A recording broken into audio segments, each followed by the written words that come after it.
যখন নামাজে দাঁড়াইছে ডাক্তার নামাজের মধ্যে হাত কাটিয়া বানাইছে, কিন্তু টের করতে পারে না। জানি না আমাদের উপায় কি।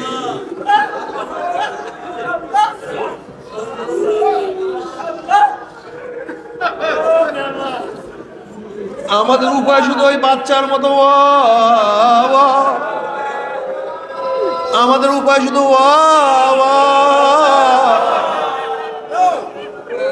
যেরকম বাচ্চা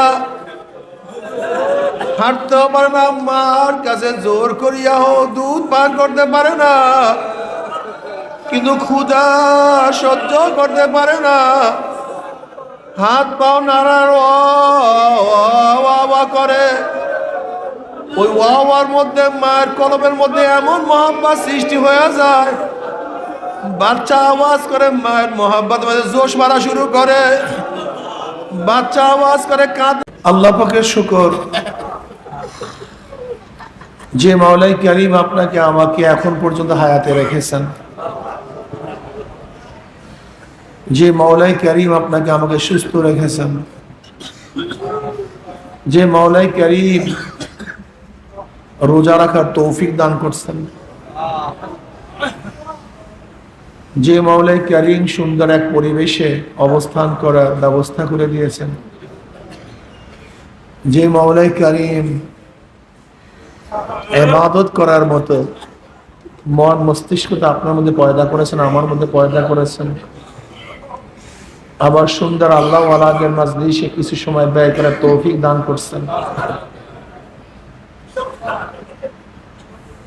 নসিহতের উদ্দেশ্যে মাজলিসে বসার আল্লাহ পাক রব্বুল আলামিন তৌফিক দান করছেন। আপনি কোন নিয়ামত অস্বীকার করবেন আর কোন নিয়ামতকে ছোট মনে করবেন? এর প্রত্যেকটা নিয়ামত যে কত বড়। যে মাওলাই কারীম আপনাকে আমাকে এত নিয়ামতে বসিয়ে দেখেন নাই তো কত মানুষ ঘুরতেছে, কত মানুষ আসতেই পারে নাই, কত মানুষ রোজা রাখতে পারে নাই, কত মানুষ মাওলাকে সিজদা করতে পারে নাই। আহা, কত নিয়ামত আল্লাহ পাক দান করেছেন। যে মাওলাই কারীম দয়া করে মায়া করে হাজারো লক্ষ কোটি মানুষের মধ্য থেকে আপনাকে আমাকে একটু মেহেরবানি করছেন, সে মেহেরবান মাওলার শুকরিয়া আদায় করার দরকার আছে। শুকরিয়া আদায় সবাই বলে আলহামদুলিল্লাহ।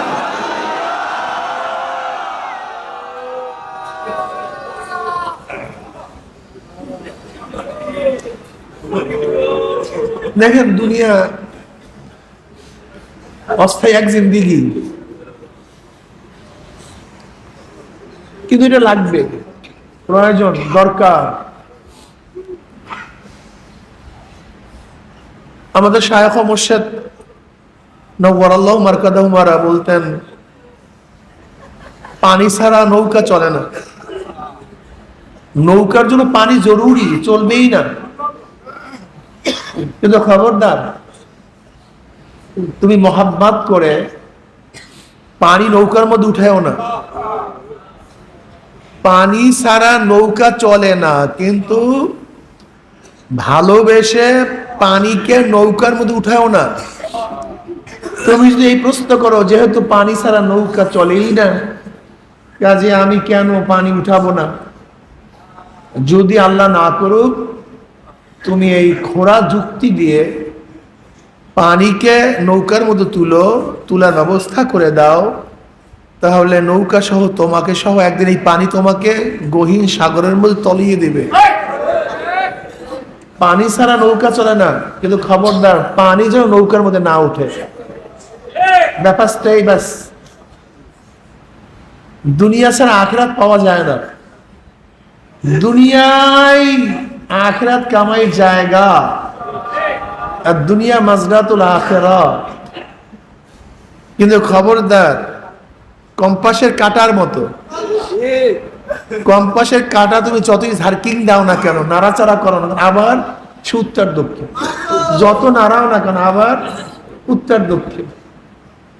ঠিক দুনিয়া ছাড়া আখিরাত কামাই করা যায় না। খবরদার, দুনিয়ার মোহাব্বত যেন অন্তরের মধ্যে না ওঠে। হ্যাঁ, তুমি যতই চেষ্টা করো না কেন, নৌকার মধ্যে কিছু না কিছু পানি উঠবেই। এর জন্য শেষ করার প্রয়োজন। প্রত্যেকটা যানবাহন, নৌকা, জাহাজের মধ্যে শেষ করার ব্যবস্থা থাকে। যদি শেষ করার ব্যবস্থা না থাকে তাহলে উঠতে উঠতে একদিন শেষ। কিন্তু যখনই কিছু পানি উঠবে শেষ করো, আবার কিছু পানি উঠবে শেষ করো, তাহলে তুমি গন্তব্য বুঝতে পারবা, আর তোমার জাহাজও হেফাজত থাকবে, নৌকা ডুববে না। ঠিক আমরা যতই চেষ্টা করি না কেন, কিছু কিছু গুনাহ হয়েই যেতে পারে। দুনিয়ার মোহাব্বত আসতেই পারে। নবী ব্যতীত কেউ মাসুম নন। নবী ব্যতীত কেউ মাসুম নন। কাজে গুনাহ হতেই পারে। গুনাহ হওয়া অস্বাভাবিক কিছু না,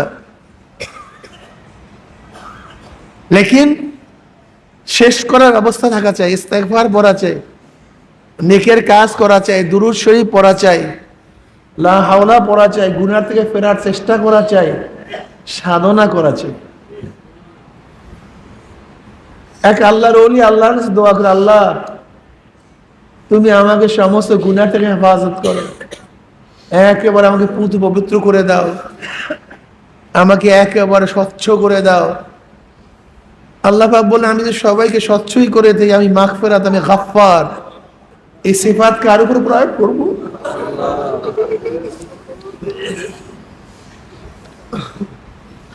আমি গফফার, এই গুণ আমি কার উপর প্রয়োগ করব? আল্লাহ পাকের খেলা আমি জানি না। সব কিছুর স্রষ্টা তো আল্লাহ, সব কিছুর স্রষ্টা আল্লাহ।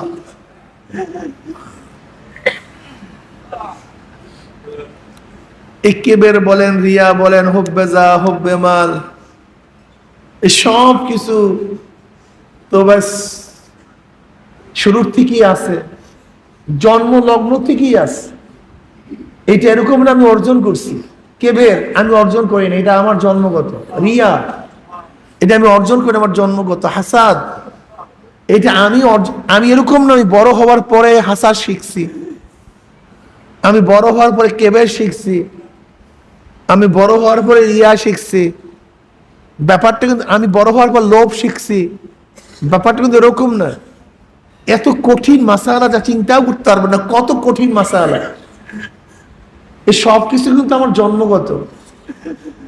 এই কেবের আমার জন্মগত, হাসাদ আমার জন্মগত, লোভ আমার জন্মগত। বিশ্বাস হয় না? দেখেন দুইটা বাচ্চা,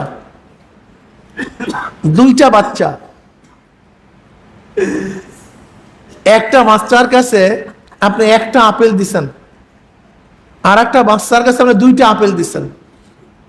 আচ্ছা বলেন তো, একটা বাচ্চা কি একটা আপেল খেতে পারবে? পারবে? পারে না। ওর তখন কোনো ঠিক মতো দাঁতই হয়নি, ও একটা আপেল খেতে পারবে না। কিন্তু যখনই আপনি আর একজনকে দুইটা দিচ্ছেন, অমনি তার মধ্যে কান্নাকাটি শুরু হয়ে গেছে, ওইটা আমাকে দাও। কি বুঝলেন? দেখছেন অবস্থাটা জন্মগত। আপনি একটা বাচ্চাকে 1000 টাকার নোট দিচ্ছেন, 1000 টাকার একটা নোট দিচ্ছেন, এই টাকা দিয়ে কি করবো জানিই না, এইটা দিয়ে কি করবে সে জানিই না। আবার যখন চাইতে যাইবেন সে আর দিবে না।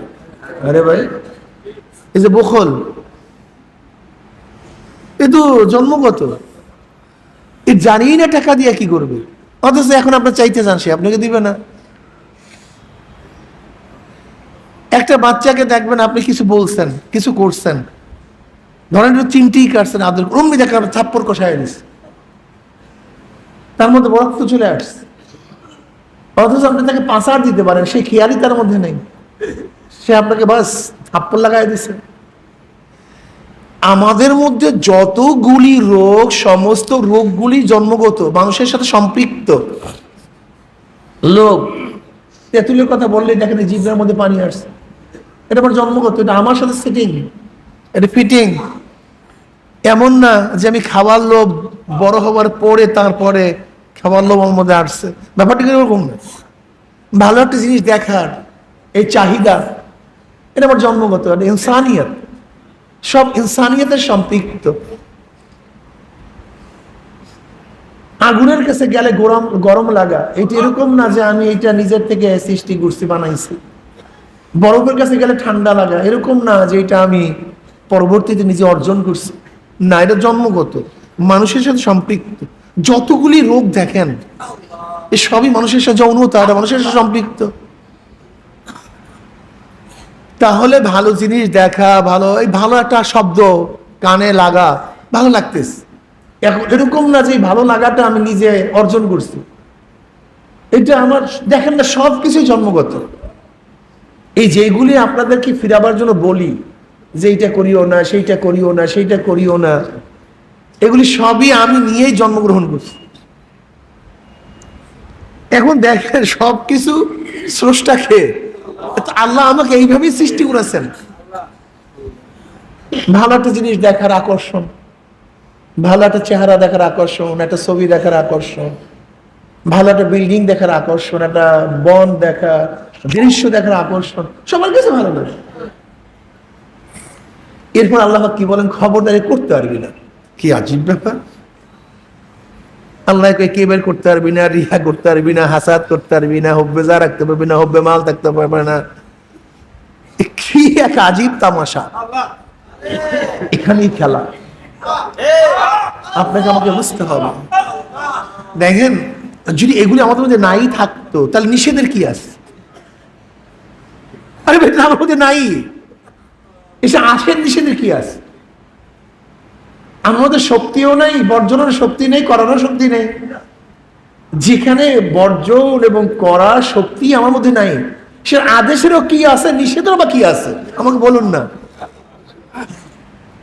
বুঝাতে পারি নেই। মোহাব্বতের খেলা তো তখনই হয়, তার মধ্যে এটা চায়, কিন্তু মাহবুবের প্রেমে পড়ে সেটা করে না। আশেকের মধ্যে চায়, কিন্তু মাশুকের প্রেমে পড়ে করে না। যদি তার মধ্যে আকর্ষণই না থাকতো তাহলে কেন মাশুক বলতো এটা করিও না বা এটা করো, আসো বা আসিও না? সে তো আসার যোগ্যতাই রাখে না। তা সে কেন বললো তুমি রাত্রে 3টের সময় আমার কাছে আসিও? অথচ জানে সে আসার যোগ্যতাই রাখে না। বুঝাতে পারিনি। তুমি আমার সাথে কথা বলিও, অথচ জানে সে কথা বলার যোগ্যতাই রাখে না। তুমি আমাকে দেখিও, অথচ সে জানে সে অন্ধ, সে দেখারই শক্তি রাখে না। এখন আপনিই বলেন, যদি একজন প্রমাসপদ তার প্রেমিককে বলে তুমি আমাকে দেখিও, মজা মরিয়া দেখিও, অথচ সে অন্ধ, সে হুকুমটা করবে কেন? তুমি আমার কথা খুব গভীরভাবে শুনিও, অথচ সে জানে সে বহেরা, এই হুকুমটা করবে কেন? তাহলে দেখা গেল যে আমার মধ্যে করার এবং বিপরীত মুখী শক্তি না থাকতো তাহলে সেখানে প্রেমের কোনো কথাই আসতে পারে না, ভালোবাসার কোনো এই শব্দই আসতে পারে না। সেখানে আদেশ নিষেধ এই শব্দ দুইটাই দুনিয়া থেকে বিলুপ্ত হয়ে যেত, এটা থাকতোই না। আপনি কি পাথরকে কোনোদিন আদেশ করছেন? আপনি কি গরুকে কোনোদিন বলছেন এখানে পায়খানা করিও না, আমার মাথায় প্রসাব করিও না? ফায়দাটা কি আমাকে বলুন তো, লাভটা কি? এর জন্য আপনাকে মনে রাখতে হবে যে আল্লাহ পাক রব্বুল আলামিন তার কুদরাতে 3 ধরনের মাখলুকাত সৃষ্টি করেছেন। আল্লাহ পাক তার কুদরাতে 3 ধরনের মাখলুকাত সৃষ্টি করছেন। নাম্বার 1 জানোয়ার, নাম্বার 2 ফেরেশতা, নাম্বার 3 মানুষ। এই বয়ানটা সবসময় মনে রাখবেন। জানোয়ারের মধ্যে প্রবৃত্তি আছে, চাহিদা আছে, জ্ঞান নেই, আকল নেই। খাওয়ার চাহিদা, যৌনতার চাহিদা, পায়খানা প্রস্রাবের চাহিদা, বাচ্চার চাহিদা, এগুলি আছে কি নেই? সবকিছু আছে, চাহিদা আছে, কি নাই? আকল নেই, জ্ঞান নেই। কোন জায়গায় পায়খানা করা উচিত, প্রস্রাব করা উচিত, কি খাওয়া উচিত, কি না খাওয়া উচিত, কোন জায়গায় তার শরীরের এই চাহিদা প্রয়োগ করা উচিত, এটা বাজার না ঘাট, এটা আমার মা না আমার মেয়ে, এটা রাস্তা নাকি নির্জনতা, এটা কি আমার মালিকের নাকি হারাম অন্য কোনো ব্যক্তি, এই চিন্তা তার মধ্যে নাই, একেবারেই নেই। চাহিদা আছে, প্রচুর চাহিদা আছে। দেখেন আমাদের চাহিদা এবং জানোয়ারের চাহিদার মধ্যে কোনো পার্থক্য নেই, সব কিন্তু তাদেরও আছে।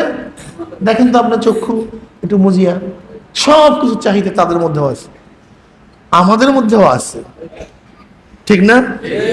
কিন্তু নাই জ্ঞান, আকল নেই। কোন গরু কোন জানোয়ারের আকল নেই, জ্ঞান নেই। আল্লাহ পাক ফেরেশতা বানাইছে, তাদেরকে প্রচুর জ্ঞান দান করছে, জ্ঞানের কোনো অভাব নেই, যথেষ্ট পরিমাণ জ্ঞান আল্লাহ পাক ফেরেশতাদেরকে দান করছে, অনেক আকল, অনেক জ্ঞান, কিন্তু চাহিদা নেই, কোনো চাহিদা নেই। সুন্দর মেয়েদের দিকে তাকাবার কোনো আকর্ষণ তাদের মধ্যে নেই, আল্লাহ পাক এখন তৈরি করে নেই। ভালো খাওয়ার কোনো আকর্ষণ তাদের মধ্যে নেই, পায়খানা প্রস্রাবের কোনো আকর্ষণ তাদের মধ্যে নেই, বিল্ডিং বানাবার কোনো চিন্তা ভাবনা তাদের মধ্যে নেই। আছে শুধু জ্ঞান, নাই চাহিদা। উভয় সমন্বয় মানুষ, কি আজীব উভয় সমন্বয়, কি কঠিন মাসালা। উভয় সমন্বয় মানুষ, চাহিদাও আছে, কথা বলেন না? হ্যাঁ, খাওয়ার চাহিদা, আবার এটা হালাল না হারাম, বৈধ কি অবৈধ, এটা সুদের ঘুষের, চুরি না ডাকাতি, সেই শুরু হয়ে গেছে। খানার সামনে হাজারো মাসালা চলে আসছে, খানার সামনে হাজারো প্রশ্ন, হাজারো কথা, হাজারো বক্তব্য, কি করি শুরু হয়ে গেছে। কিন্তু গরুর সামনে খানা আসছে, কিন্তু এই প্রশ্নগুলি একটাও ছিল না। কুকুরের সামনে খানা আসছে, এই প্রশ্ন। শুয়ারের সামনে খানা আসছে, কিন্তু তোমার সামনে এই শুরু হয়ে গেছে প্রশ্ন, কি করি, এটা উচিত না। এখন তোমার মধ্যে যদি প্রশ্ন না আসে, চিন্তা না আসে, তোমাকে আমি প্রশ্ন করলাম। কুকুরের সামনেও খানা আসছে, তোমার আমার সামনেও খানা আসছে।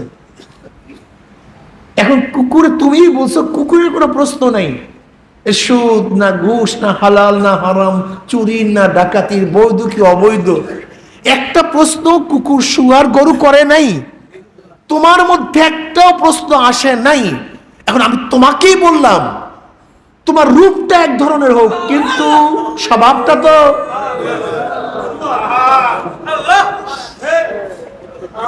নাকি আমি ভুল বললাম ভাই? আপনাকে বলেন। যেমন শুয়ারের চেহারা এক ধরনের, কুকুরের চেহারা এক ধরনের, গরুর চেহারা, হাতির চেহারা, চেহারার মধ্যে বিভিন্নতা আছে, জানোয়ারের মধ্যে আছে। ঠিক তোমারও এক ধরনের চেহারা, কিন্তু স্বভাব চরিত্র তো হুবাহু। আমাকে বলুন, আমি ভুল বললাম কিনা?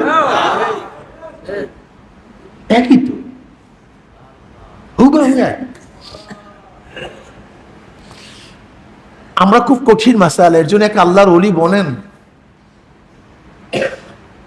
আমি কোন নবীদের উপর হাসাদ করি না যে তারা আমার চেয়ে অনেক বেশি মর্যাদা সম্পন্ন। আমি কোন রসুলের উপর হাসাদ করি না যে আমার চেয়ে অনেক বেশি মর্যাদা সম্পন্ন। আমি কোন শহীদের উপর হাসাদ করি না যে আমার চেয়ে অনেক বেশি মর্যাদা সম্পন্ন। আমি কোন ওলির উপর হাসাদ করি না যে আমার চেয়ে অনেক বেশি আবেদ, অনেক সলে। আমি তার উপরে হাসাদ করি, গিফতা করি, হিংসা করি, সে জন্মগ্রহণ করে নাই। যে ব্যক্তি জন্মগ্রহণই করে নাই, আমি তাকে নিয়ে হাসাদ করি, তার উপরই আমার খুবই হাসাদ, হিংসা। ও জন্মগ্রহণ করে না, আমি কেন করলাম? যদি আমিও জন্মগ্রহণ না করতাম,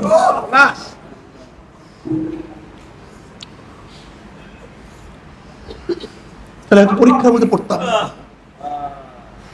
যে জন্মগ্রহণ করে নাই, আমার হাসাদ, আমার হিংসা তার প্রতি। কিন্তু যে ব্যক্তি জন্মগ্রহণ করছে, ওলি হয়ে গেছে, তার উপর আমার কোনো হাসাদ নেই। আসলে এত কঠিন মাসালার মধ্যে আল্লাহ আমাদেরকে ফালাইছেন যা চিন্তাও করা যায় না। অনেক কঠিন অবস্থা, অনেক কঠিন মাসালা। তো দেখেন, জানোয়ারের মধ্যে চাহিদা আছে কিন্তু জ্ঞান নেই, ফেরেশতাদের মধ্যে চাহিদাই নেই। উভয় সমন্বয় মানুষ, উভয় সমন্বয় মানুষ, উভয় সমন্বয় মানুষ। যেই মানুষটা তার জ্ঞান দিয়া, আকল দিয়া তার চাহিদাকে কন্ট্রোল করতে পারবে, যে যত কন্ট্রোল করতে পারবে তার মাকাম, তার মর্যাদা এই তত বাড়তে থাকবে, এরকম বাড়তে থাকবে। আমি বয়ান করে ভাবিয়েন না যে আমার মর্তব্য অনেক বেশি। অনেক সময় ডাকাতদের নসিহাতে অনেকের ফায়দা হয়। ইমাম গাজালি রহমতুল্লাহ আলাইহি ছোট এক কাফেলার সাথে রওনা করছেন সফরে। সেই কাফেলার মধ্যে তিনি ছোট ছিলেন। কাফেলার মধ্যে তিনি ইমাম গাজালি রহমতুল্লাহ কনফিউশন হয়ে গেছে। আমি হযরত আব্দুল কাদের জিলানী রহমতুল্লাহ একটা বয়ানের সাথে মিলাই ফেলাইছি না। ইমাম গাজালি রহমতুল্লাহ এক কাফেলার সাথে রওনা করছেন, যে ছোট না, তিনি ছাত্র, ছোট না ছাত্র, একেবারে ছাত্র, ছোটই মনে করেন।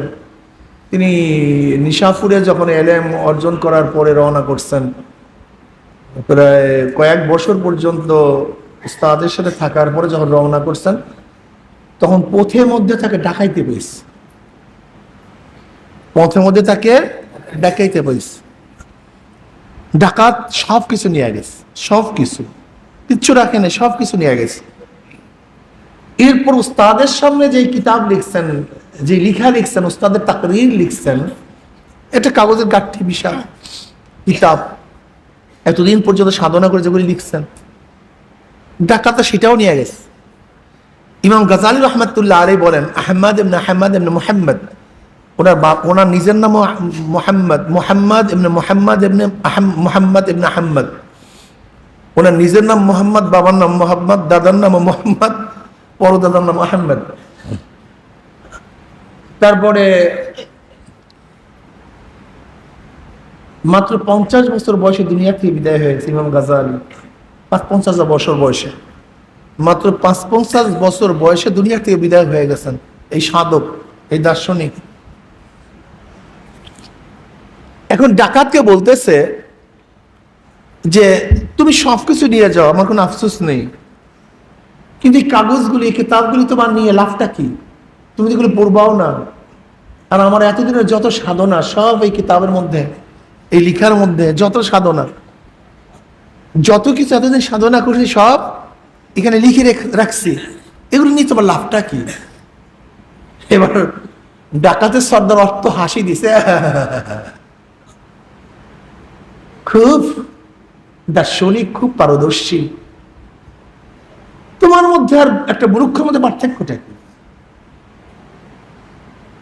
তোমার মধ্যে এক মূর্খের মধ্যে পার্থক্যটা কি? যেরকম কিতাব আছে লাইব্রেরির মধ্যে, মূর্খ শিখে না, তোমারও কিতাব ওই গাঠির মধ্যে, তুমিও শিখো নাই, তোমার মধ্যে আর মূর্খের মধ্যে পার্থক্যটা কি? একই তো।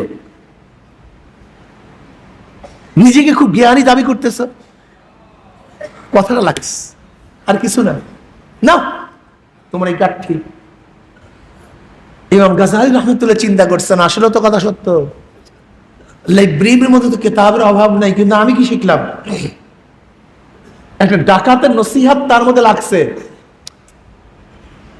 এরপরে 3 বছরের মধ্যে যত কিতাব তিনি লিখছেন সমস্ত কিতাব মুখস্থ করে ফেলেছে। অথচ নসিহত করছিল কে? লাগছে তার মধ্যে। এটা হতে পারে, এরকম বহু ডাকাতদের ইতিহাস আছে, তাদের এই ঘটনার কারণে, তাদের নসিহতের কারণে অন্য শিখছে।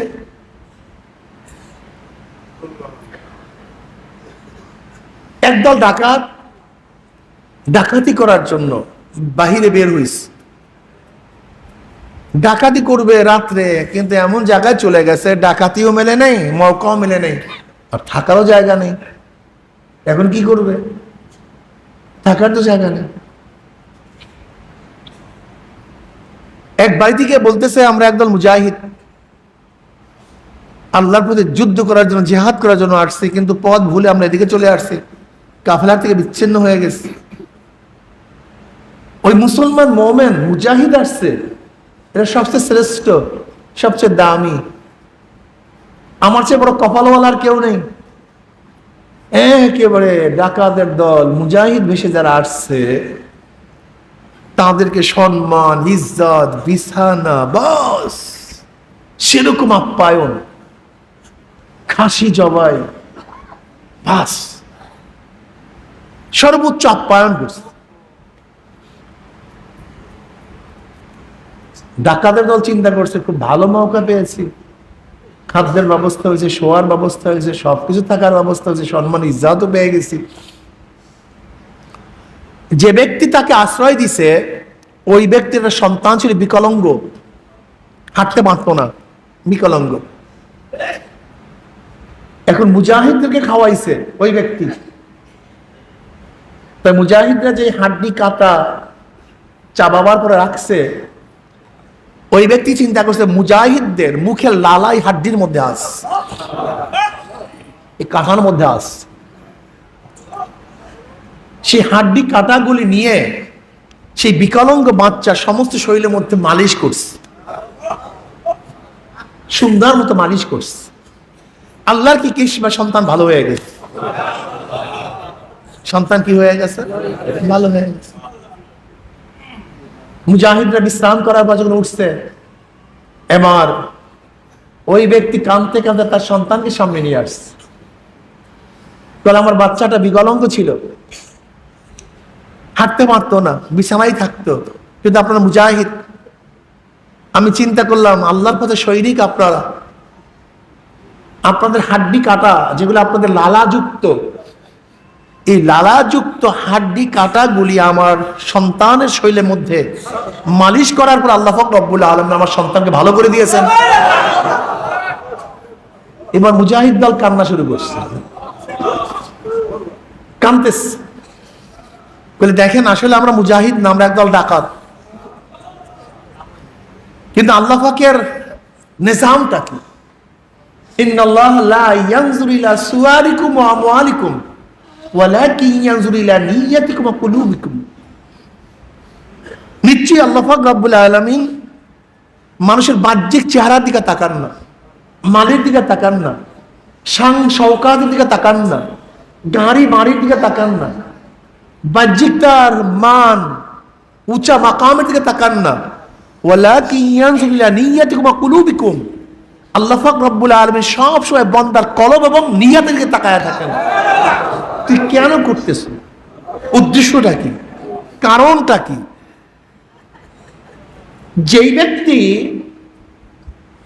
যেই ব্যক্তি হাড্ডি কাটাগুলি তার সন্তানের শরীরের মধ্যে মালিশ করছে, সে কি ডাকাত হিসাবে না মুজাহিদ হিসাবে? আল্লাহ কি ডাকার দিকে তাকাইছে না ওই ব্যক্তির কলবের দিকে তাকাইছে? এইটাই তো। অনেক সময় অনেকে পানি পড়া না করে ভালো হয়ে গেছে, অমুক হয়েছে, তমুক হয়েছে। আমি চিন্তা করি আল্লাহ এই ব্যক্তির নিয়তটা খালেদ ছিল, ও মনে করছে আমি কিছু, আসলে আমি তো ছাতা মাতা, কিন্তু ওর নিয়ত সহি ছিল। এই কারণে ওর নিয়তের কারণে আল্লাহ পাক রব্বুল আলামিন তাকে কবুল করছেন।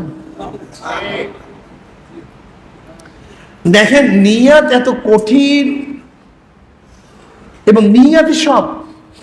যাই হোক, এরপর ওই ডাকাতের দল তার কাছে বলে, ভাই আমরা একদল ডাকাত, আল্লাহ আপনার কলবের দিকে তাকাইয়ে বিচার করছেন, আমাদেরকে তওবা করান, আমাদেরকে তওবা করান।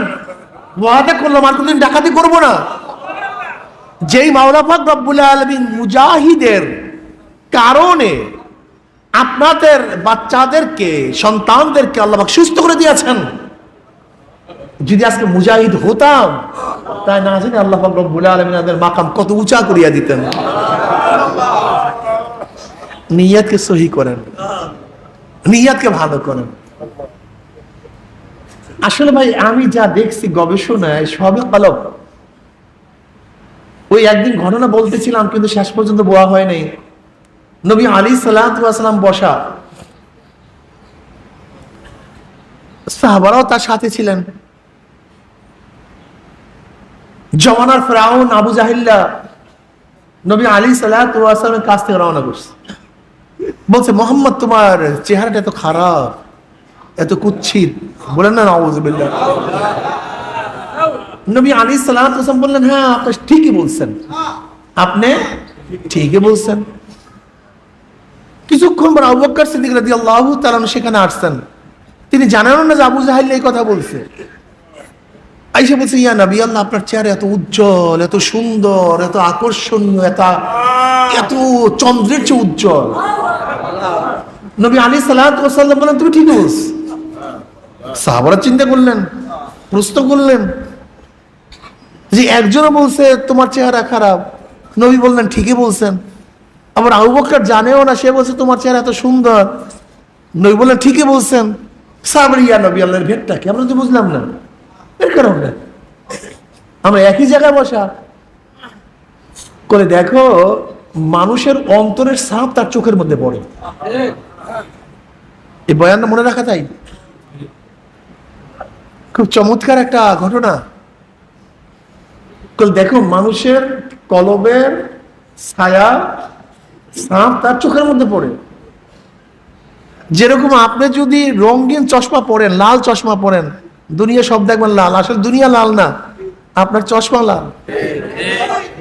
আপনি সবুজ চশমা যদি পরেন, দেখবেন সব সবুজ, আসলে সাদা সবুজ না, আপনার চশমা সবুজ। কথা বুঝাতে পারি। তার মানে আপনার চোখের ছাপ চশমার মধ্যে লাগছে, ওই কালির ছাপ আপনার চোখের মধ্যে লাগছে, এর জন্য রঙই পরিবর্তন হয়ে যায়। যেহেতু আবু জাহিল্লার কলবটা কালো, কুৎসিত, নিকৃষ্ট, পচা গান্ডা, ওই পচা গান্ডা কলবের ছাপ ওর চোখের মধ্যে লাগার কারণে ও আমাকে কুৎসিত দেখছে, কালো দেখছে।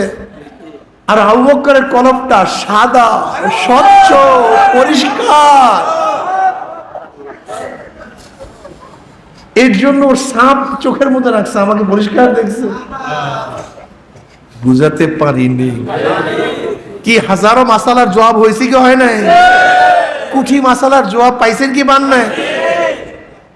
একদল লোক দেখবেন আল্লাহ আল্লাহকে পছন্দই করে না, মনে হয় যেন ওর আর কোনো চিন্তাই নেই, ভাবনাই নেই, শুধু মনে হয় যেন কালি আর কালি। আসলে মনে ভাবছো যাকে কালি দেখছো তার চেহারায় কালি নাই, তোমার কলবটা কালি হয়ে গেছে। অথবা তুমি কালি ঠিকই দেখছো, কিন্তু সে তো তার চেহারার কালি ধুয়ে ফেলবে, ইস্তেগফার করবে, তওবা করবে, কিন্তু তুমি অন্তরের মধ্যে যে কালি লাগায়া ফেলাইছো, এই কালি তো সাফ করা খুব কঠিন হয়ে যাবে তোমার জন্য।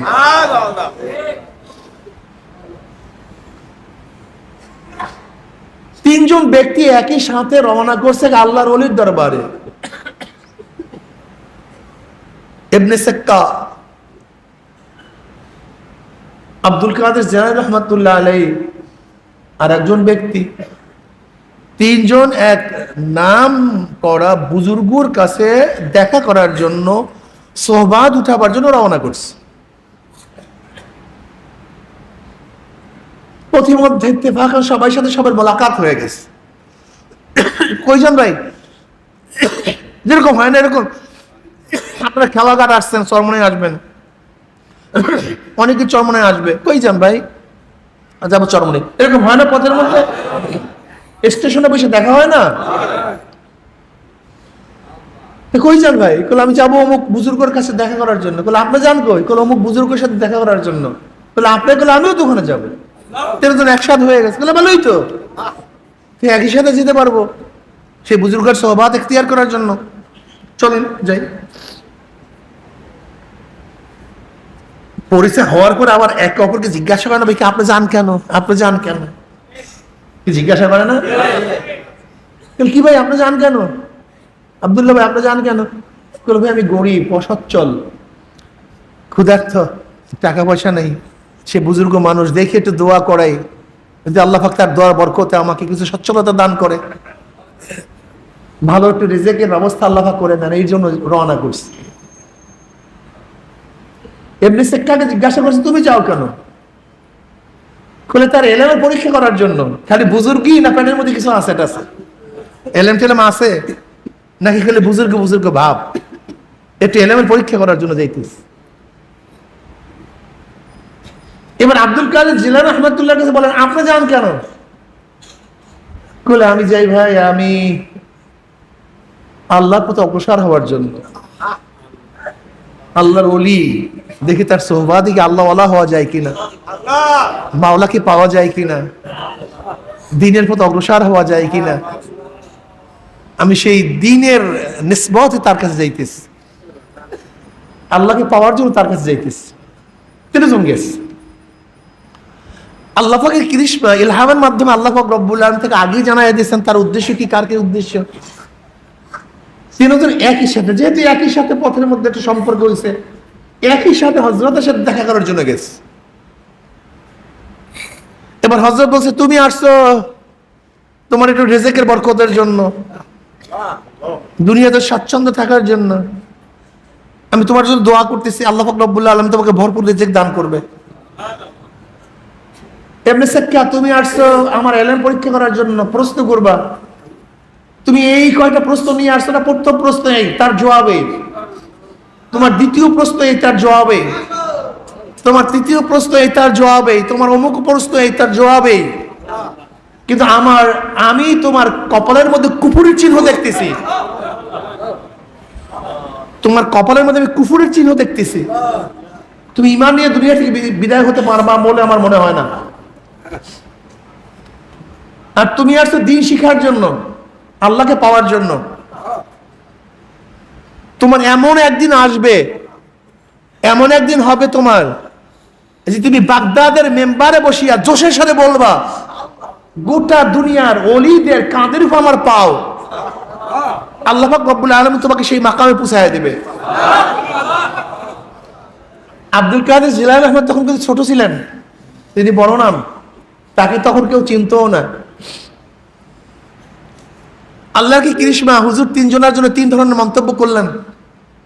যেই ব্যক্তির জন্য রিজিকের ব্যবস্থার জন্য দোয়া করছেন, আল্লাহ পাক তাকে ভরপুর রিজিক দান করছে। আর ইবনে সিক্কা যেটা বেয়াদবি করার জন্য গেছিল, ইত্তাকু আন ফিরাসাতিল মুমিন ফাইন্নাহু ইয়ানজুর বিনুরিল্লাহ, বেয়াদব মাহরুমে গাছতে ফজলে রব, যেটা বেয়াদবের জন্য গেছিল, ওর তো বহুত ইলম ছিল, অনেক জানতো, ওই জমানার বহুত বড় জ্ঞানী ছিল। বাদশা কোন এক এলাকার গভর্নর হিসেবে থেকে পাঠায় দিস খ্রিস্টান এলাকায়। এক খ্রিস্টান মেয়ের প্রেমে পড়ে বাস সে খ্রিস্টান হয়ে গেছে, বেঈমান হয়ে গেছে, ঈমান নিয়ে দুনিয়া থেকে বের হতে পারে নাই। আর আব্দুল কাদের জিলানী রাহমাতুল্লাহ আলাইহির জন্য যে দোয়া করছিল, আল্লাহর কি কৃষ্ণা থানবী রাহমাতুল্লাহ আলাইহি সহ বহুত বুজুর্গানের দিন এই ঘটনা নিয়ে আসছেন। আব্দুল কাদের জিলানী রাহমাতুল্লাহ আলাইহি বাগদাদ মসজিদে একদিন বয়ান করতে করতে করতে করতে জোশের মধ্যে চলে আসছেন, বলছেন সমস্ত ওলিদের কাদের উপর আমার পাও, আল্লাহর পাক কি কৃষ্ণা। এই আওয়াজ গোটা ওলিদেরকে আল্লাহ পাক শোনায় দিয়েছিলেন। সেই ঘটনা ঘটছে।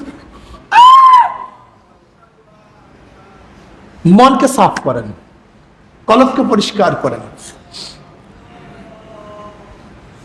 নিজের দিকে তাকান। একটু আগে একটা ঘটনা বলছে, এক বুজুর্গ বলছে নবীদের উপরে, রসুলদের উপরে, ওলিদের উপরে হাসাদ নেই। আমার হাসাদ তো ওই ব্যক্তির উপরে যে জন্মই গ্রহণ করে নাই, আমি কেন জন্মগ্রহণ করলাম। এ তো ওলিদের কথা বলছে। ওমর ইবনে খাত্তাব রাদিয়াল্লাহু তাআলা আনহুর মতো জলিল কদর সাহাবী, যিনি জনাব মুহাম্মদ রাসূলুল্লাহ সাল্লাল্লাহু আলাইহি ওয়াসাল্লাম পবিত্র জবান মোবারকে বার জান্নাতের সুসংবাদ পেয়েছেন, একবার দুইবার না। গোটা নবীদের পরে মর্যাদার দিক থেকে দ্বিতীয় স্থান অধিকার করেছেন। বুখারীর মধ্যে রওয়ায়াত আছে, নবী বলছেন সাল্লাল্লাহু আলাইহি ওয়াসাল্লাম, আমার পরে কেউ নবী হলো ওমর নবী হয়ে যাইতো, যার অনুকূলে কোরআনের বহুত আয়াত নাযিল হয়ে গেছে, নবী আলাইহিস সালাতু ওয়াস সালাম তার ব্যাপারে বলেন, ওমর বলেও ঠিক বোঝেও ঠিক। ওমরের বুঝের মধ্যে কোনো পার্থক্য নেই, ভুল নেই, এত সুন্দর বুঝে, যা বুঝে ঠিক বুঝে। ওমর বলেও ঠিক, হ্যাঁ বুঝেও ঠিক। এই ওমরের একটা গুণ। সে ওমর ইবনে খাত্তাব রাদিয়াল্লাহু তাআলা আনহু, সে ওমর ইবনে খাত্তাব রাদিয়াল্লাহু তাআলা আনহু তিনি মাঝে মাঝে বলতেন, ওমর তুই কেন জন্ম হইছ? তুই যদি জন্মই না হইতি, তুই মায়ের গর্ভে থেকে আসছো কেন? আসলে তো আমাদের ফিকির নেই। আমরা কেমন অবস্থা বলেন তো?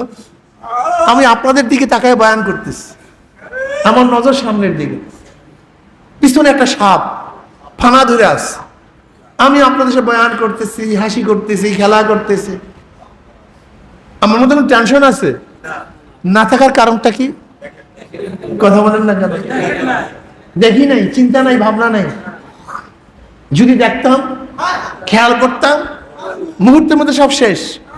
ঠিক আমি উদাহরণ দিই, আমাদের অবস্থানটা এরকম, যেরকম কিছু বন্ধু একই দিকে মুখ করে খেলা করতেছে, হাসি তামাশা করতেছে, সবার চেহারা একই দিকে, সবাই ফুর্তি করতেছে, আনন্দ করতেছে, কার মধ্যে কোনো টেনশন নেই, সবাই আনন্দের মুহূর্তে একেবারে বিভোর অবস্থায় আছে। কিন্তু পিছনে একটা বাঘ তাদেরকে ধরার জন্য প্রস্তুতি নিতে আছে। আচ্ছা বলেন তো, ওদের কোনো খেয়াল আছে, খবর আছে? কিন্তু পিছনে টাকা, খেলা, হাসি তামাশা মুহূর্তের মধ্যে, সেকেন্ডের মধ্যে নাই। এতক্ষণ ছিল কেন? কথা বলেন না কেন? এখন নাই কেন? ঠিক আমরাও দুনিয়ার আনন্দের মধ্যে সব সময় মত্ত, আমাদের চেহারা সব সময় দুনিয়ার দিকে, পিছনে জাহান্নাম, পিছনে আজরাইল, পিছনে কিয়ামত, পিছনে পুলসিরাত, এই খেয়াল নাই। কিন্তু যেই ব্যক্তির খেয়াল আছে, খেয়াল করছে, মুহূর্তের মধ্যে শেষ। আপনি বুঝেন? আব্দুল্লাহ ইবনে আব্বাস রাদিয়াল্লাহু তাআলা আনহু, ওমর ইবনে খাত্তাব রাদিয়াল্লাহু তাআলা ইন্তেকালের সময় যখন আঘাতপ্রাপ্ত হলেন, বিষাক্ত ছুরির আঘাতপ্রাপ্ত হলেন, ওমর ইবনে খাত্তাব রাদিয়াল্লাহু টেনশনে, চিন্তিত, কি উপায় হয়, আমার কি উপায় হয় আমি জানি না। আরে আব্দুল্লাহ ইবনে আব্বাস রাদিয়াল্লাহু সহিহ রাওয়াতের মধ্যে আসছে, বুখারীর মধ্যে ঘটনা আসছে,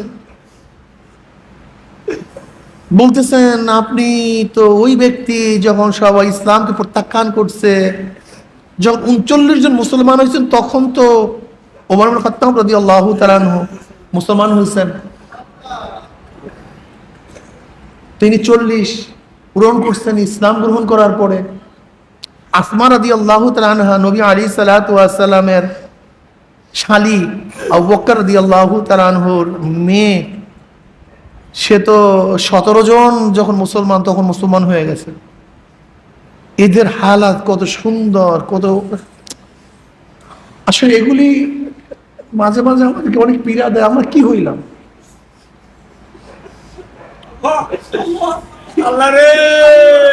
আবু বকর সিদ্দিক রাদিয়াল্লাহু তাআলা যখন হিজরত করতেছিলেন, নবী আলাইহিস সালাতু ওয়াস সালামের সাথে হিজরত করতেছিলেন, 5000 দিরহাম, 5000 দিনার দিরহাম নিয়ে রওনা করছেন। যেহেতু পথের মধ্যে রাখতে, এর জন্য পাথেও ছাড়া চলা ঠিক না, এটা তাওয়াক্কুলের খেলাফ, এটা তাবাতুল, এটা তাওয়াক্কুল না। তোমার পাথেও থাকা চাই, পাথেও নিয়ে পথ চলা চাই। সব কিছু হযরত আবু বকর সিদ্দিক রাদিয়াল্লাহু তাআলা আনহু অর্থ করে নিয়ে তারপর রওনা করছেন। যখন আসমা রাদিয়াল্লাহু তাআলা আনহার দাদা কুহাফা, হযরত আবু বকর সিদ্দিক রাদিয়াল্লাহু তাআলা আনহুর বাবা কুহাফা, সে অন্ধ, সে তখনও মুসলমান হয় নাই, তখনও মুসলমান হয় নাই। যখন হিজরত করার কথা শুনছেন, তিনি অন্ধ মানুষ, আসছে, আইসে বলতেছে, আবু বকর তো নিজেও মুসিবতে পড়ছে, আর তোমাদেরকে তার চেয়ে বড় মুসিবতে ফেলাই দিয়া গেছে। তোমাদের উপায়টা কি হবে? তোমাদের খাদ্য নাই, কিচ্ছু নাই, সব কিছু নিয়ে গেছে। মানে ধিক্কারের মতো। আবু বকর রাদিয়াল্লাহু তাআলা আনহুর বাবা তার ছেলেকে ভর্ৎসনা করতেছে, ধিক্কার দিচ্ছে যে ও চলে গেছে, সব কিছু নিয়ে গেছে, কিচ্ছু নেই এই তাকের মধ্যে। সে তো অন্ধ, ওরকম তাকের মধ্যে কোনো টাকা টুকা কিচ্ছু নেই। আসমা রাদিয়াল্লাহু তাআলা তিনি হিজরতের 27 বছর আগে জন্মগ্রহণ করেছেন। হিজরতের 27 বছর আগে, তাই হিজরত হয়েছে 13 বৎসর। 13 বৎসর পর, 13 বৎসর নবী মক্কায় ছিলেন না, তার কত বছর হইল? 27 থেকে 13 বিয়োগ করে দেন, 14 বছর বয়স। এই 14 বছর বয়স নবী আলাইহিস সালাতু ওয়াস সালামের নবুয়তের সময়। আসমা রাদিয়াল্লাহু তাআলা আনহার তখন তিনি মুসলমান হয়ে গেছে। তখন মুসলমানের সংখ্যা মাত্র 17 জন। মাত্র কতজন? 17 জন। জুবায়েরের সাথে তাদের বিবাহ হয়েছে। তার সন্তানই আব্দুল্লাহ ইবনে জুবায়ের। এই আব্দুল্লাহ রাদিয়াল্লাহু তাআলা আনহু আসমা রাদিয়াল্লাহু তাআলা আনহার কি সন্তান। আর যেহেতু আম্মাজান আয়েশা সিদ্দিকা রাদিয়াল্লাহু তাআলা আনহার কোনো সন্তান ছিল না, এই আব্দুল্লাহ কি তার সন্তান হিসেবে পরিচয় দিত তার বোনের ছেলেকে। এর জন্য আম্মাজান আয়েশা সিদ্দিকা রাদিয়াল্লাহু তাআলা আনহা উপাধি ছিল কি উম্মে আব্দুল্লাহ। অর্থাৎ তার তো কোনো সন্তানই নেই। এই সন্তান হলো জুবায়েরের সন্তান, আসমার বেটা। তা আসমা রাদিয়াল্লাহু তাআলা আনহা তিনি, তার দাদা তো অন্ধ, তার দাদা অন্ধ। তাই কতগুলি পাথরের টুকরা এগুলি গাঠির মধ্যে নিছে। কিসের মধ্যে নিছে? গাঠির মধ্যে নিছে। নিয়ে তার দাদার হাতে দিছে। এই যে দাদা যান, দেখেন টাকার কোনো অভাব নাই, আব্বা যান সব টাকা নিয়ে যায় নাই তো, এই গাঠি নেন। বলো আচ্ছা, তাই ঠিক আছে, তাহলে কি আছে? ঠিক আছে, সম্পদ আছে। অথচ আসমা রাদিয়াল্লাহু ফরমান, আল্লাহর কসম, আল্লাহর কসম, তখন আমাদের ঘরের মধ্যে খাওয়ার মতো কিছু ছিল না। কিন্তু শুধু দাদা যেন আমার আব্বুকে ভর্ৎসনা না দেয়, ধিক্কার না দেয়, এই জন্য আমি শুধু তাকে শুনে বাহানা করছি। এই হলো তাদের অবস্থা, এই হলো তাদের অবস্থা। আমাদের হালাত কি? আমাদের অবস্থানটা কি? আমি তো জানি না আমাদের অবস্থানটা কোথায় গিয়ে পৌঁছে, জানি না। তো ওমর ইবনে খাত্তাব রাদিয়াল্লাহু তাআলা আনহু তিনি ইন্তেকালের পূর্ব মুহূর্তে অস্থির, আঘাতপ্রাপ্ত। আব্দুল ইবনে আব্বাস রাদিয়াল্লাহু তাআলা আনহু তার কাছে গিয়ে বলতেছেন যে যখন কেউ নবীকে গ্রহণ করে নাই, তখন আপনি নবীকে গ্রহণ করছেন। যখন সবাই দ্বীনকে প্রত্যাখ্যান করছে, তখন আপনি দ্বীনকে গ্রহণ করছেন। নবী আলাইহিস সালাতু ওয়াস সালাম আপনার ব্যাপারে সাক্ষ্য দান করছেন। আল্লাহ পাক রব্বুল আলামিন আপনাকে কবুল করেছেন। এরপর আপনি এত চিন্তিত কেন? বলে আব্দুল্লাহ, যদি গোটা দুনিয়ার আমি মালিকও হয়ে যেতাম আর সমস্ত দুনিয়া দান করার ভিত্তিতে শুধু আল্লাহ পাক আমাকে কবর আযাব মাফ করে দিয়েতেন, এতটুকু যদি হতাম তো আমার যথেষ্ট মনে করতাম। আসলে ভাই, আমরা তো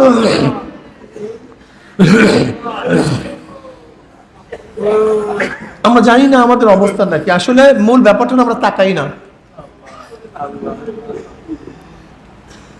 আমরা তাকাই না।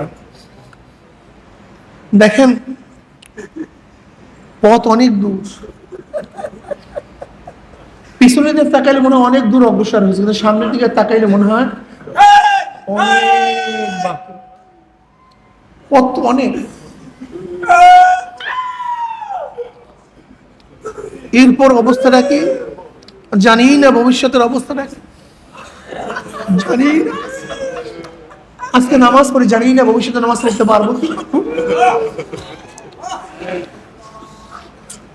কি যে অবস্থা।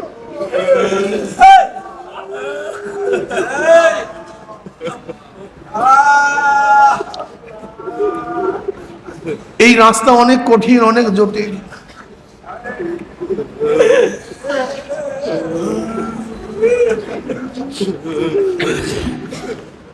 দেখেন আবু বকর সিদ্দিক রাদিয়াল্লাহু তাআলা যিনি প্রথম মুসলমান, পুরুষদের মধ্যে প্রথম মুসলমান আবু বকর সিদ্দিক রাদিয়াল্লাহু তাআলা আনহু। মহিলাদের মধ্যে প্রথম খাদিজা কুবরা রাদিয়াল্লাহু তাআলা আনহা। ছোটদের মধ্যে সর্বপ্রথম আলী মুর্তজা রাদিয়াল্লাহু তাআলা আনহু। আর গোলামদের মধ্যে সর্বপ্রথম মুসলমান যায়েদ ইবনে হারেসা, নবী আলাইহিস সালাতু পাল্লক পোলা। এই আবু বকর সিদ্দিক রাদিয়াল্লাহু তাআলা আনহু একদিন জঙ্গলে গিয়ে দেখেন একটা গাছের গোড়ায় গাভী শোয়া, গরু শোয়া। তিনি গরুর পিঠের উপরে হাত দিয়ে বলতেছে, গরু তুই আমার চেয়ে অনেক ভালো, তুই কি শুধু হাঁটা চলা করো, তুই ঘোরাফেরা কর, তোর সামনে কবর নাই, তোর সামনে কিয়ামত নাই,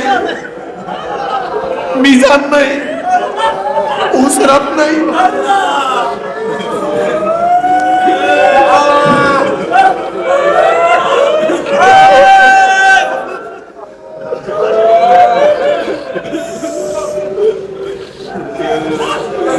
আসলে আমাদের মধ্যে ফেকের নাই,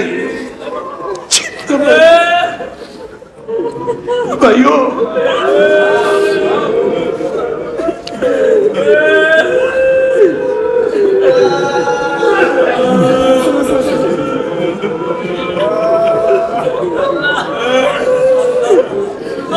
আসলে আমাদের উপায় কি জানি না। এর জন্য সালেকের কাজ সব সময় মালিকের দিকে তাকায়া থাকা।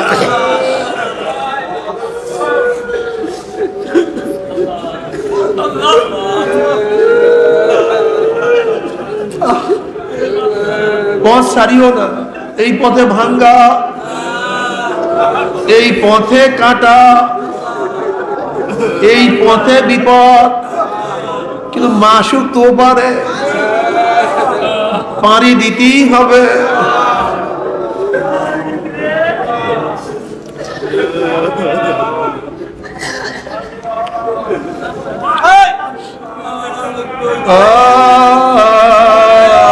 মাওলা মাওলা,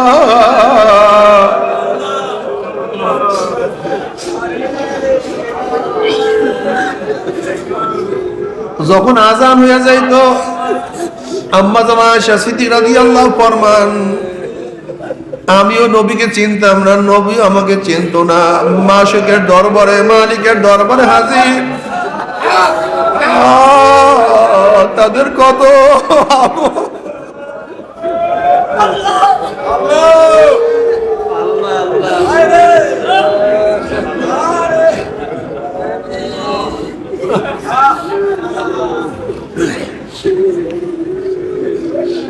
আগেকার জমানায় তো বেহুশ করার কোনো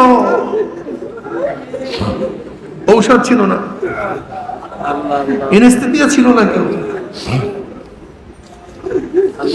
যদি কোনো অঙ্গ প্রত্যঙ্গ কাটার প্রয়োজন হইতো তাহলে শক্তভাবে বাঁধতো রশি দিয়া, তারপর অঙ্গ কাটতে হইতো, কারণ বেহুশ করার কোনো ঔষধ ছিল না। এক যুবকের হাত কাটা লাগবে, হাতের মধ্যে দরদ, এখন ডাক্তার আসছে, রশি নিয়ে আসছে, তাকে বাঁধবে, বাঁধার পরে তার হাত কাটবে। এখন তার মা বলতেছে তাকে রশি দিয়ে বাঁধার কোনো দরকার নেই, যদি হাত কাটার প্রয়োজন হয় আমার বাচ্চা, আমার ছেলে যখন নামাজে দাঁড়ায়া যাবে তখন হাত কাটিয়া ফেলে। ঠিক ওই যুবক যখন নামাজে দাঁড়াইছে, ডাক্তার নামাজের মধ্যে হাত কাটিয়া ফেলাইছে, কিন্তু টের করতে পারে না। জানি না আমাদের উপায় কি।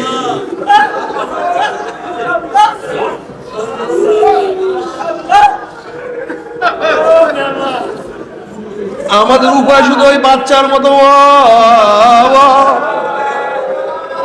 আমাদের উপায় শুধু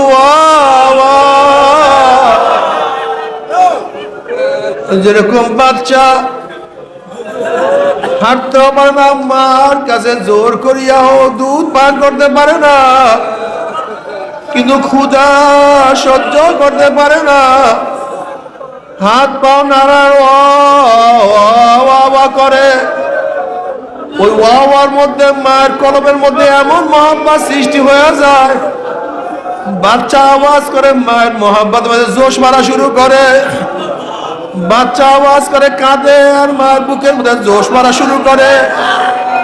এক সময় মায়ের হাতে থেকে কাজ পড়িয়া যায়, দৌড়ে এসে বাচ্চাকে কোলে টানিয়ে দেয়। মানাতানি আমশি আতাইতু আলাতান, ঠিক আমার মাওলা ডাক দেয়, আর তুমি আমি ওয়া ওয়া ওয়া শব্দ করতে থাকবো। যদি মাওলার দরবারে ওয়া ওয়া করতে থাকে, আমার মাওলা তোমাকে আমাকে মালুম করবে না। বাবারে, রহমতের 10 দিন চলিয়া গেছে, জানি না রহমত পাইলাম কি পাইলাম না, জানি না। রহমতের 10 দিন চলিয়া গেছে, জানি না রহমত পাইলাম কি পাইলাম না। আবার মাগফিরাতের আজকে 2 দিন চলিয়া যাইতে আছে, জানি না গুনাহ কথা মাফ করাইতে পারলাম কি পারলাম না। আল্লাহর কাছে দোয়া করে, মাওলা রে, গুনার কোনো অভাব নাই, গুনার কোনো সীমা নাই, গুনার কোনো সংখ্যা নাই। আল্লাহ, গুনাহ খাতা মাফ না করাইয়া কাউকে বিদায় দিও না। আল্লাহুম্মা আমিন, আল্লাহুম্মা।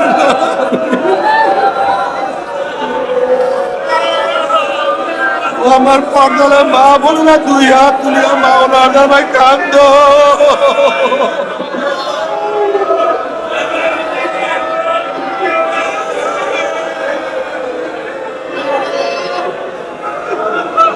আর মাওলার দরবারে দোয়া করো, মাওলা রে, আল্লাহ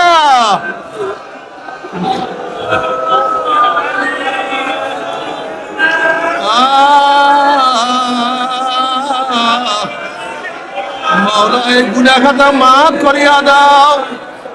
আল্লাহ, গুনাহ খাতা মাফ করিয়া দাও। আল্লাহ, গুনাহ খাতা মাফ করিয়া দাও। আল্লাহ, গুনাহ থেকে বাঁচিয়া থাকার তৌফিক দিয়া দাও। আল্লাহ, গুনাহ থেকে বাঁচিয়া থাকার তৌফিক দিয়া দাও। আল্লাহ, গুনাহ থেকে বাঁচিয়া থাকার তৌফিক দিয়া দাও। আল্লাহ, আল্লাহ, গুনাহ থেকে বাঁচিয়া থাকার তৌফিক দিয়া দাও। আল্লাহ, গোটা দুনিয়ার মানুষকে মাফ করিয়া দাও। আল্লাহ, গোটা দুনিয়ার মানুষকে মাফ করিয়া দাও। আল্লাহ, গোটা দুনিয়ার মুসলমান মুহাম্মদকে মাফ করিয়া দাও। আল্লাহ, খাস করে মাজলিসের সবাইকে মাফ করিয়া দাও। এই তরিকার সবাইকে মাফ করিয়া দাও। আমাদের আত্মীয় স্বজন সবাইকে মাফ করিয়া দাও। আমাদের আহলাউলাদকে মাফ করিয়া দাও। মাওলা রে, আল্লাহ, সন্তান অন্যায় করিয়া বাবার কাছে মাপ না পেলে মার কাছে মাপ পাওয়ার আশা করে, ভিক্ষুক এক দরজা ভিক্ষা না পেলে অন্য দরজা ভিক্ষা পাওয়ার আশা করে। আমরা তোমার দুয়ারের ভিক্ষুক, তুমি যাহা খাইয়া দাও তারাইয়া দাও।